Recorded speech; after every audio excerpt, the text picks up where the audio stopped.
This is English shorthand dictation number 7 and the dictation speed is 100 words per minute. Ready? Start.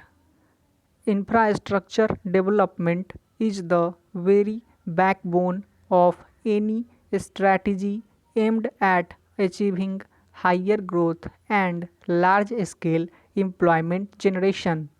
However, an unfortunate impression gained ground after the first phase of liberalization that the government will have less and less to do with infrastructure development.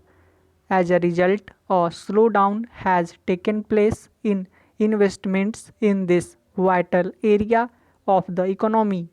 My government will substantially increase investments in infrastructure development. Simultaneously, private sector investments will receive far greater policy and implementation support. The Minister for Power has just recently announced wide ranging initiatives on the power front. My government will take firm decisions and also support firm decisions of state governments to bring financial viability to the power sector.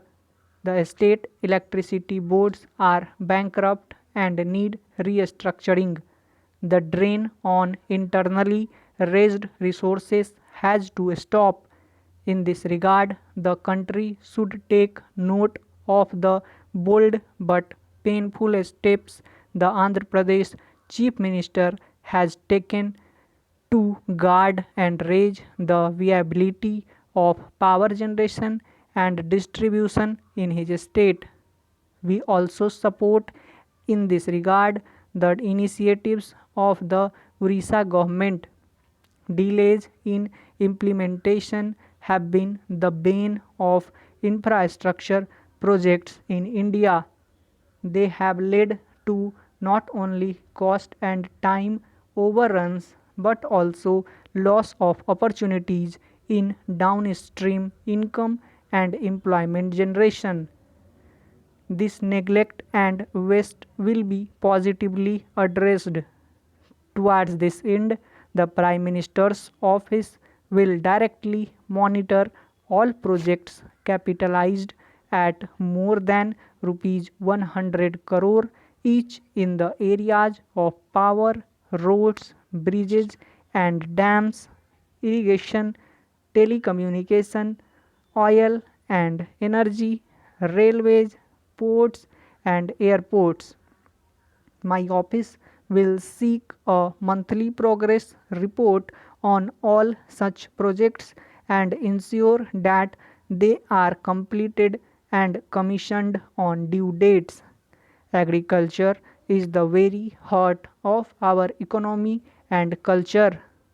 Farm production has to reach a growth rate of at least 5%, otherwise, our goals of overall economic growth and employment generation, as also our promise to build a hunger free India by the year 2010, will remain unfulfilled. Food security on a long term basis is our urgent and immediate concern. Government plans to earmark substantial plan funds for public investment in agriculture, rural development, irrigation, horticulture, afforestation, wasteland development, and related rural infrastructure. We will also pay special attention to the modernization of the agro processing industry. It has immense potential for employment generation in the country now. Agro processing industry provides a critical link between the agriculturist and the urban consumer. We will strengthen this link among other things by encouraging collaboration between the cooperative agriculture sector and the corporate sector.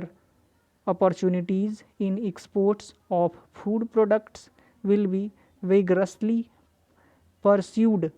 We intend to give vastly higher policy attention to the small scale industry and Bhagidari sector, as these are important sources of self employment. This sector makes the highest contribution to the country's GDP. My government will welcome suggestions from the CII and other industry organizations as how to provide to this sector critical developmental inputs such as easy, adequate, and timely credit, marketing infrastructure, and appropriate technology. Housing and construction are the greater generators of productive employment, next only to agriculture and services. The national agenda for governance has pledged to facilitate construction of 2 million new housing units each year with priority for low and middle income family needs. Within the next 60 days, my government will unveil a national housing policy. All impediments in the realization of our stated goals in the policy will be removed forthwith. The Urban Land Ceiling Act will be suitably amended to facilitate realization of housing goals and to boost construction. Information technology is an area of special importance. It has already revolutionized the world. No country can hope to develop global competitiveness if it ignores information technology. This is one area where India can quickly establish global dominance.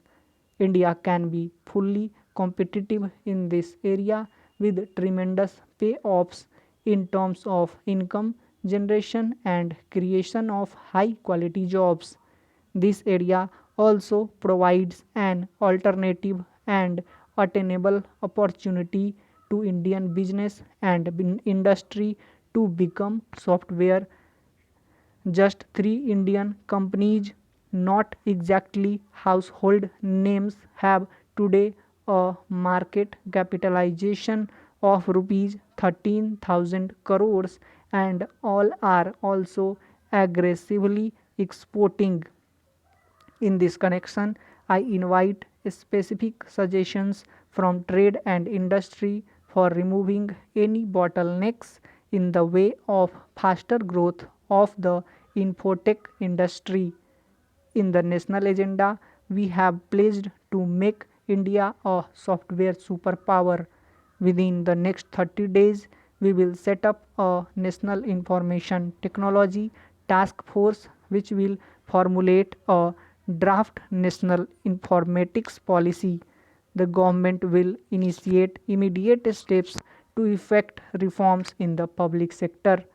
These will embrace the whole gamut of imaginative restructuring, including transparent disinvestment and reducing PSU losses.